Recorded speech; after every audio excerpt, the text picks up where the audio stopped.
Hello everybody, Brian Hare here, and today we are going to be going through a how-to on hand painting balayage. We've got our lovely model Kate here. She is no stranger to balayage, so this was actually a really fun thing for me to do because she'd had it in the past and she was a really big fan of it. You can see there's some that's grown out, but my goal here was not only to give her balayage highlights, I really wanted to brighten her up a good bit. So you'll see that in the before and after. So to get started, we've got her sectioned off 4 standard sections, working off the part. It's very important that you have them show you where their part is, because that's where it's always going to be when they put it in. And you'll see when we get to the front how the lightness effect is really going to work off that part really nicely. So we are doing a full head, so we're starting all the way back to the nape of the neck. They're horizontal sections, but they're horizontal sections that still kind of follow the round of the head a little bit. I personally am going to be choosing to work side by side as I go up through the back because I want everything to lift pretty evenly.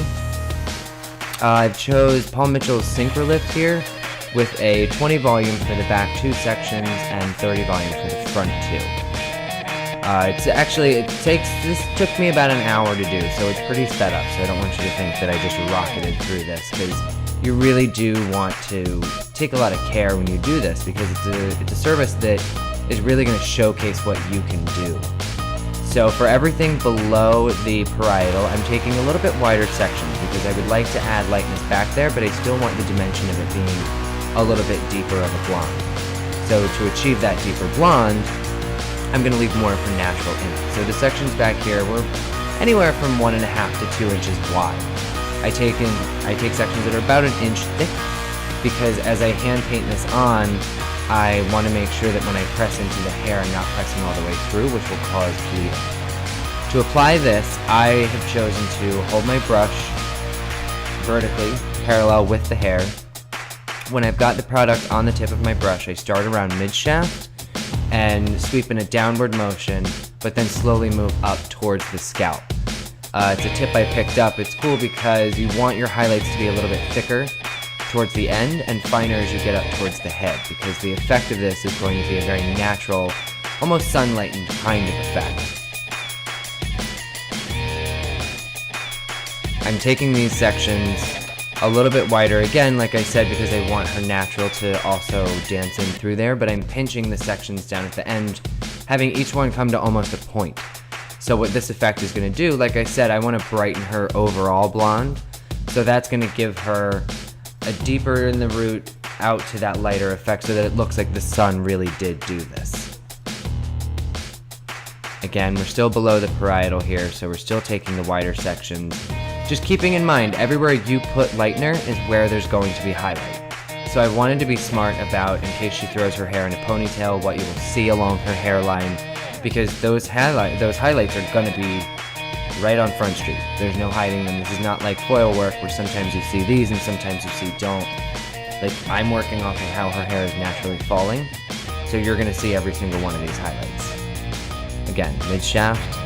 Slowly working my way up towards the head. I know it's not slow right now because we sped it up, but in all actuality, you do it slowly enough that you keep control over what you're doing. You don't want lightener flying everywhere. I always get a lot of questions about the consistency of the lightener I like to work with. For something like this, I like to make sure that it is creamy but not too loose. You know, you want it to be able to brush swiftly and smoothly, but not so much that it's going to seep everywhere and start to bleed. There's a good shot where you can see, you want to slowly work it so that the highlight gets smaller as it gets closer to the scalp, because you want control here. I chose to use the Synchro Lift from Paul Mitchell on this one because it's a lightener that doesn't swell. I think that's probably one of the most important things.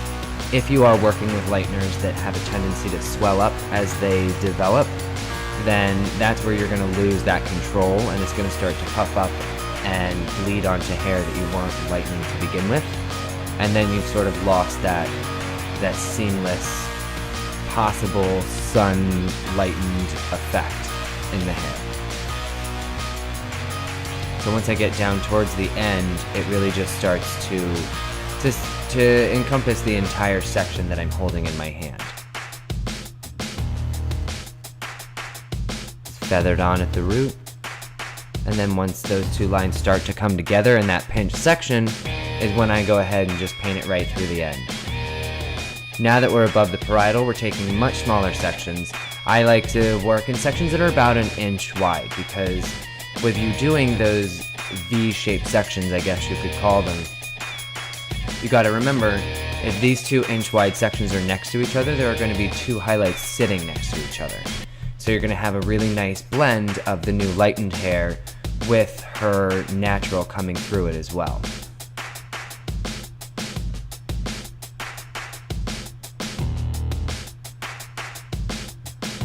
One of the reasons you want to switch to smaller sections once you get above the parietal is because in a natural sun-lightened effect, the hair that's on the top of the head is going to be the lightest.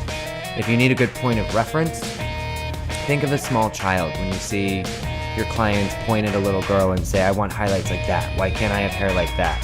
Well, because that's been naturally done by the sun, because kids play outside all day and they have that nice fine hair that naturally lightens. So we're just going to create that look whenever somebody wants it now. So as we move into the top, the sections get smaller because that makes the blonde more concentrated.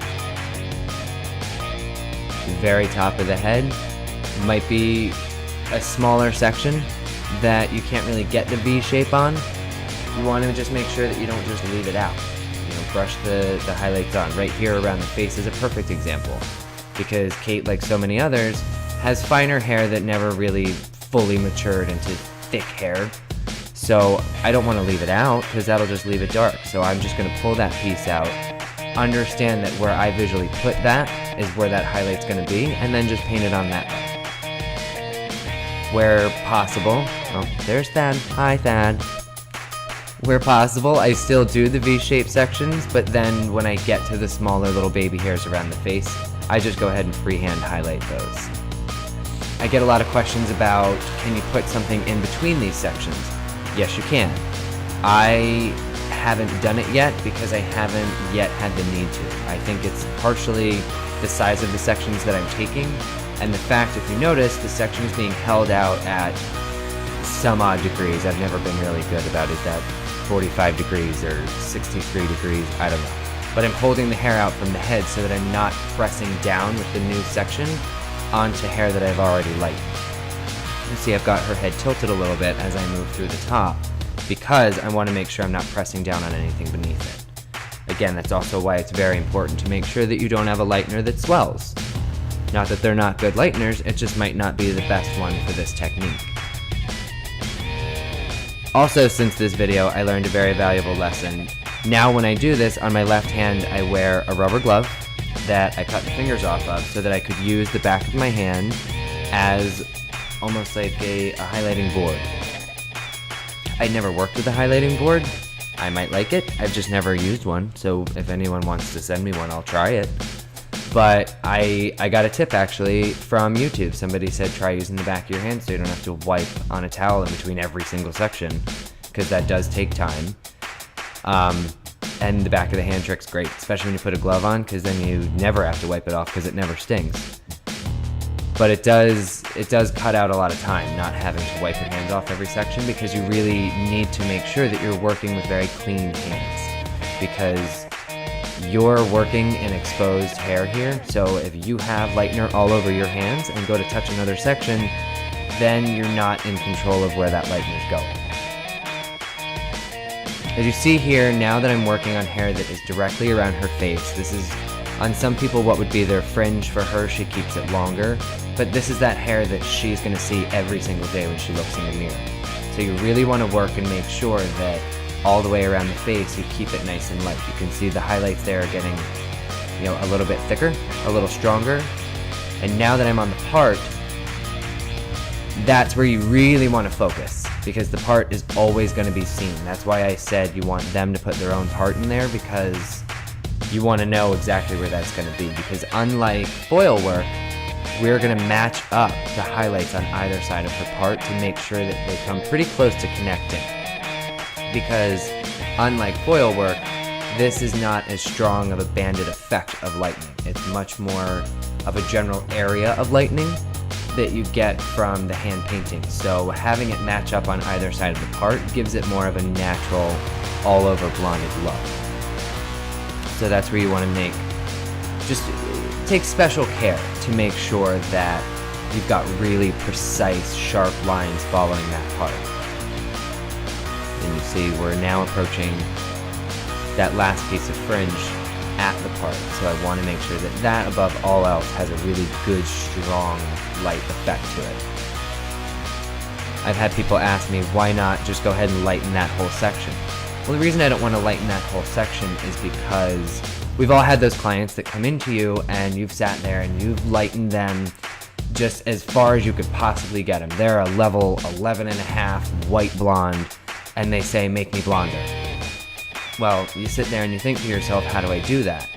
The best way to make someone look blonder is to give them some kind of contrast up against it. That's why no matter how blonde someone is, whatever their natural grows in, they always say they have black roots. We know they don't actually grow black hair, it just looks darker because it's up against lightness. So having this natural base of hers come through the blonde that I'm doing is going to make the blonde look blonder, and then give her a very natural, no maintenance low light as well. I don't know if I mentioned it yet, so I'll mention it again. I did use a 20 volume developer in the back and a 30 volume up front because I want all of this to process evenly. Otherwise, if I had used 20 all the way through, by the time the front was ready to come down, the back would be significantly lighter, and that's not really a natural effect. So here you can see I'm trying to match up the highlights that I've got because I'm starting with each of these sections and I'm showing a little bit more of her part. So as I'm pulling these, I see where the highlight is on the other side and I try to match it up. There's a good highlight right there and bring it as close as I can get it to the root. And it'll give a really cool dimensional effect that you'll see here in just a second. On the weaker side of the part, I did make my highlights a little bit stronger because I want to try to keep her evenly blonde. So here you go. There was no actual processing time on this. I just watched it until it got to the blondness that I wanted her to be. So you see she was blonde before, but now she's really got a blonde worth stopping traffic for. And she was very happy. I've seen her several times since then. She still loves it, and so do I. So now we've got a new Balayage converted client. So thank you guys very much. If you have any questions, please post at the bottom of our video or on our Facebook. And we'll be seeing you soon. Thanks. Bye.